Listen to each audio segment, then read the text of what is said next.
I've lived in these rural fields my entire life, and I've grown accustomed to the isolation. Our farmhouse is surrounded by cornfields that stretch as far as the eye can see. But it wasn't until last summer that I started to feel like I was being watched. At first, I thought it was just my paranoia, but as the days went by, the feeling only intensified. I would see movement out of the corner of my eye, only to turn and find nothing. My parents thought I was just spooked, but I knew what I saw. One evening, as the sun began to set, I decided to investigate. I walked into the cornfield, the tall stalks swaying gently in the breeze. The air was thick with the sweet scent of ripening corn, and the earthy smell of damp soil. As I walked deeper into the field, the silence grew thicker. Like a palpable mist, I heard the rustle of leaves, the snapping of twigs, and the soft whisper of the wind. Suddenly, I saw him, a figure, tall and imposing, standing motionless in the distance. He was dressed in tattered overalls, his face hidden behind a straw hat. I froze, my heart pounding in my chest. The figure didn't seem to notice me. Or maybe he was just ignoring me. I tried to call out, but my voice was caught in my throat. As I watched, the figure slowly began to move towards me.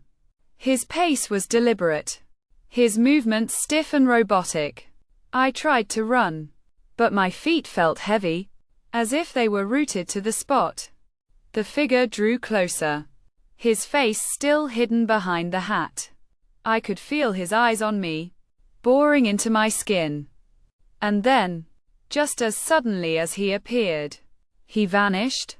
I was left standing alone in the cornfield, my heart racing, my senses on high alert.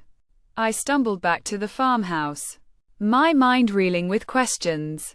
Who was that figure? What did he want? And why did he disappear into thin air?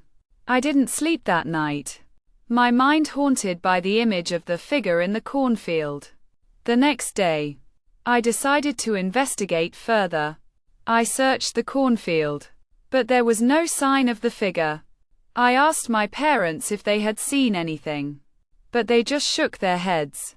It wasn't until I stumbled upon an old diary in the attic that I began to understand.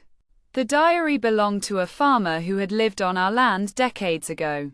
As I flipped through the pages, I came across an entry that made my blood run cold.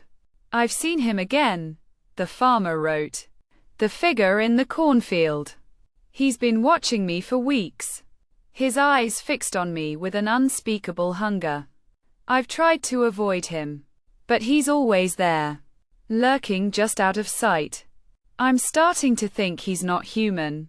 I felt a chill run down my spine as I read the words. The figure in the cornfield was not just a figment of my imagination. He was real, and he had been watching our family for generations.